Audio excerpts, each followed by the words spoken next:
안녕하세요. 허정 목사입니다. 오늘 여름 특강 베드로 마지막 시간입니다. 오늘은 초대교회에서의 베드로의 활약과 그리고 그 최후에 대해서 살펴보겠습니다. 베드로는 예수님께 다시 부르심을 받았습니다. 예수님과 베드로는 예루살렘으로 다시 갔습니다. 예수님은 사랑하는 제자들과 40일간 함께 하시고 올리브산에서 승천하십니다.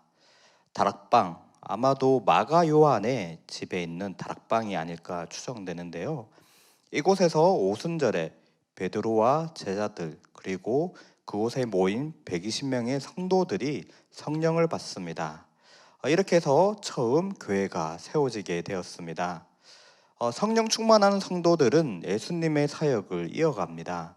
그 내용이 사도행전에 기록되어 있습니다. 사도행전의 전반부는 베드로의 활약이 두드러집니다. 베드로는 성령의 충만함으로 천국 복음을 전파하고 아픈 사람들을 고칩니다. 오순절에 나타난 성령의 역사와 또 베드로의 복음 전파로 3,000명의 성도들이 더해지고 예루살렘 교회는 남자만 5,000명에 달했다고 합니다. 또 베드로는 성전 미문에 날 때부터 못 걷는 사람을 고쳐줍니다. 또 루따라는 지방에 애니아라고 하는 중풍병자를 고쳐주기도 하고요. 요바에 다비다라는 여제자를 또한 살려주기까지 합니다. 또한 베드로는 이방인 전도에 본격적인 물꼬를 튼 사람입니다. 기도 가운데 베드로는 환상을 봅니다.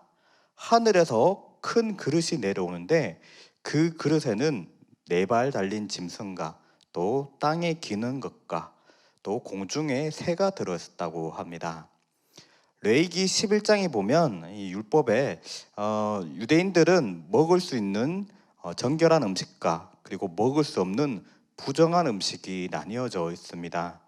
지금 이 하늘에서 내려온 그릇에는 유대인들이 먹을 수 없는 부정한 음식들이 담겨 있습니다. 베드로는 이 음식을 먹을 수 없다고 합니다. 그러나 하늘로부터 음성이 들리길 그 그릇에 담긴 부정한 짐승을 잡아 먹으라 합니다. 그러나 베드로는 이 속된 음식을 먹을 수 없다고 맞섭니다. 다시 하늘로부터 음성이 들리길 하나님께서 모두 깨끗하게 하신 것인데 속되다 하지 말라 하십니다. 그리고 다시 그 음식을 먹으라 합니다. 그러나 베드로는 끝까지 먹지 않겠다고 합니다. 이런 일이 3번 있은 후에 그릇은 하늘로 올라갑니다. 베드로는 이 환상의 의미가 무엇인지 고민합니다. 그때 마침 베드로가 있는 곳에 고넬료가 보내는 사람들이 왔습니다. 이 고넬료는 하나님을 경외하는 로마인 백부장입니다. 하나님을 경외하는 사람, 이 성경에 이렇게 기록된 것은 이제 당시의 관용어로 하나님을 믿고 유대교를 따르는 이방인을 말합니다. 고넬료는 이방인이지만 로마인이지만 하나님을 믿고 유대교의 율법을 따랐습니다. 고넬료는 천사를 만나고 그 천사의 인도함에 따라 이 베드로에게 사람을 보내게 된 것입니다. 베드로는 성령의 음성을 듣고 이방인 고넬료를 찾아갑니다. 당시 유대인들은 하나님의 백성이 아닌 이방인의 집에 들어가서 함께 음식을 먹고 마실 수 없습니다. 그러나 베드로는 이 일이 하나님의 인도하심으로 된 일이라는 것을 믿고 고넬료의 집으로 들어갑니다. 그리고 그 집에 모인 사람들에게 예수님을 전합니다. 베드로가 복음을 전하자 복음을 들은 그곳에 모인 모든 사람들에게 성령 하나님께서 임하십니다. 그들이 방언으로 기도하고 하나님을 찬양하기 시작합니다. 베드로는 할례받지 않은 이방인들도 성령을 받고 하나님의 백성이 될 수 있음에 크게 놀랍니다. 신약의 새 시대에는 더 이상 유대인만이 하나님의 백성이 아니었습니다. 예수님을 믿는 누구나 하나님의 백성이 될 수 있는 것입니다. 이 일 후에 초대교회는 이방인에게도 본격적으로 복음을 전파하게 됩니다. 사도행전 12장에 사도들은 헤롯 아그리빠 왕에게 박해를 받습니다. 세베대의 아들이자 사도 요한의 형 야고보가 순교하고 베드로는 투옥됩니다. 그러나 하나님께서 천사를 보내주셔서 이 베드로를 무사히 탈출시켜 주십니다. 이후에 베드로는 예루살렘과 소아시아, 아가야, 로마에서 예수님을 전하고 교회의 지도자로서 교회를 섬깁니다. 말년에 베드로는 로마에 있었습니다. 이 시기에 그리스도인들이 네로 황제에 의해 크게 박해를 받았습니다. 기원 후 64년경에 로마에서는 큰 화재가 있었습니다. 기름 창고에서 시작된 이 불은 당시에 있었던 그 계절풍을 타고 크게 번졌습니다.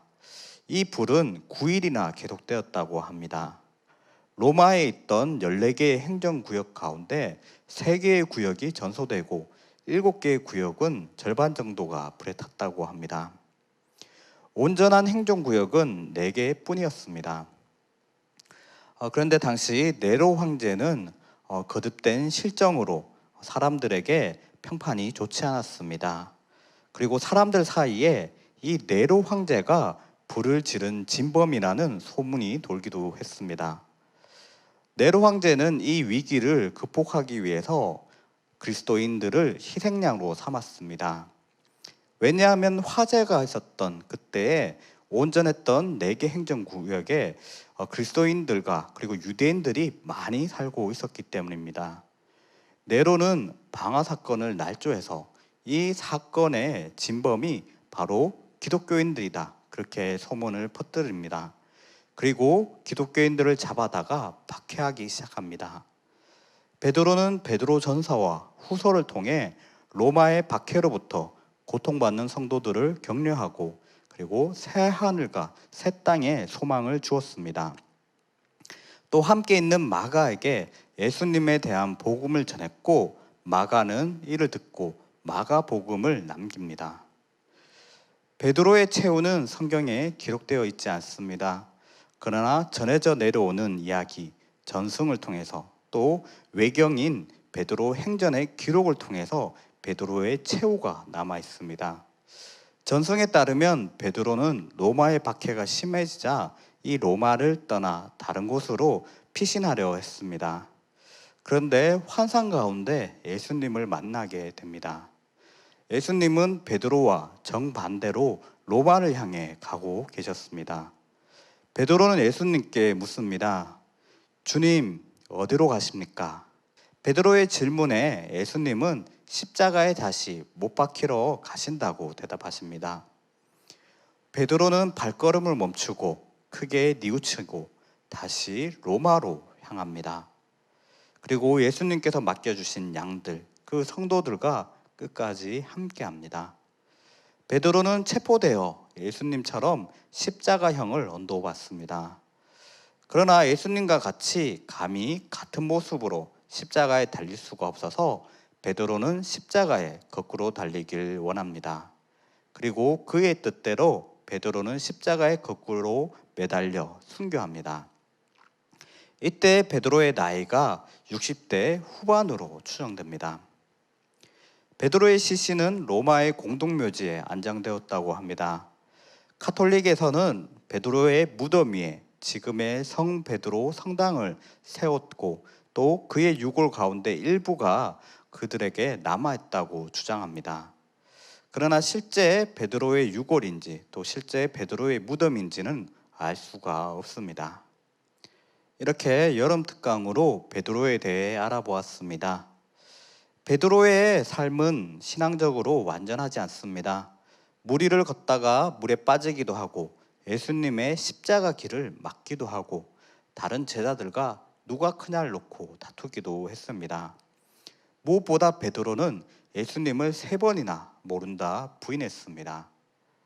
또한 성령을 받은 후에도 사람들 앞에서 외식하기도 하고 박해를 피해 도망치기도 했습니다.